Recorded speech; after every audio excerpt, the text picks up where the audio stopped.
One-tricking is fine.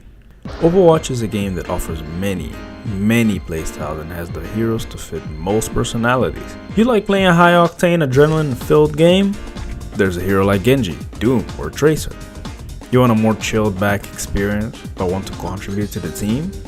You can always play heroes like Mercy or Torb or Orisa if you really want to be brain dead. And with so many options, you might just get one hero that catches your attention. Like really catches your attention. Something beyond maining him, but truly almost becoming them and trying to see how far you can make it with this character. Introducing one-tricking, which, with what Google says, to consistently play a video game using only one of the available characters or skill sets. But why is there such a dividing opinion on one-tricks? Some people don't really care as long as you truly are good, and some find it annoying or stupid that players cannot be banned or reported for not switching. But one thing I managed to figure out is that one-tricks are truly only loved unless you make it. Let me see, did he get it? Did he get rank 1? He did. Lucky bastard, dude. My rank 1 game, I get demoted. The negatives of a one-trick. To truly understand why there is this hate towards them, we need to try and understand the source of what causes such. Team comps in Overwatch exist, and certain characters have a better synergy with each other and fit within a certain group better. There's dive, brawl, and poke, and it constantly causes this rock, paper, scissors scenario. By not switching, you are effectively running a less than optimal team comp and causing the game to potentially be more difficult than it has to be. It is made even worse when the enemy team is bent on making your character's life more difficult by choosing counters and playing in ways that it may be more difficult to get value. And value is a term that is very important in a game like Overwatch, especially in competitive where people play to win. But why play competitive if you only considering your own strengths and not your team's?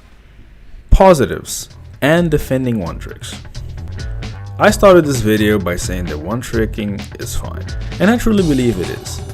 So what if the enemy decided to change to Zarya when I'm playing Diva?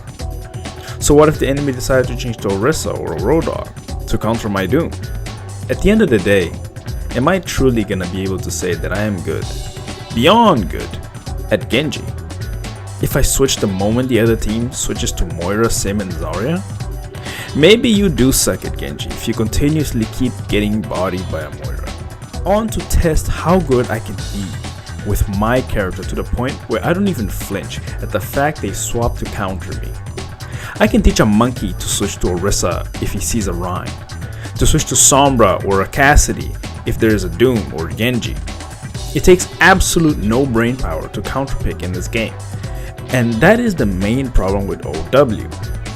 How many times have I had a game where it was a Doom versus Doom, and the moment they get diffed 1 or 2 times, they switch to Orisa?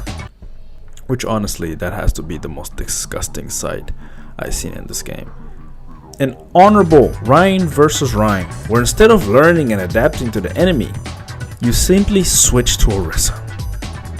How can you truly say that you are amazing at your character if at the minuscule inconvenience I switch because I am scared? And to the people that are fine with one-tricking but only if it's quick play, how am I supposed to consistently get matches where I know the opposite team is playing for real? I used to doubt my own skill when playing Doom, due to him not only being one of the hardest heroes in the game, but with how difficult it is to be consistent, both because of difficulty and bugs. If it wasn't for one-tricks or the closest thing to it, we would not have content creators such as Zebra, Necros, Bastion Main, or even get quaked on. To see that you too can win against the toughest of matchups by playing one character and potentially being the best at it. At the end of the day, play whoever you want, and if you are a person that does not mind switching, why not adapt to what you have? Many times when I play support and I see that my tank is a diving Rhine, Diva, or Doom, or even an aggressive Ram, do I love the challenge of enabling them. Because at the end of the day, I know that he probably just needs me to step outside my comfort zone. I don't play Ana like that. But if the occasion arrives, I will play her and many times make a difference in enabling my tank.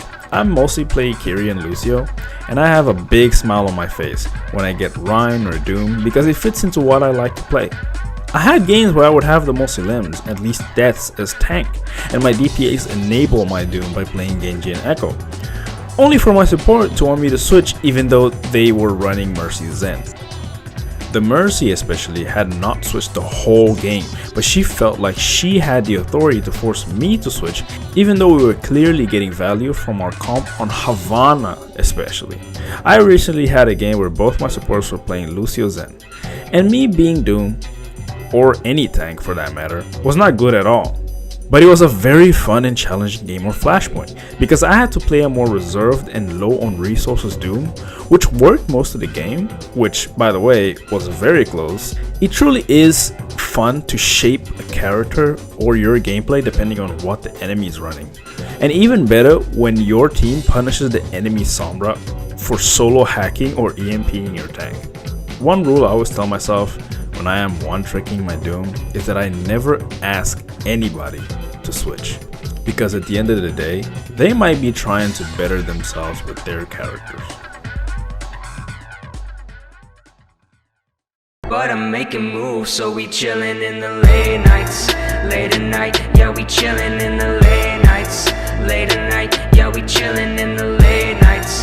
Late at night, yeah, we chillin' in the late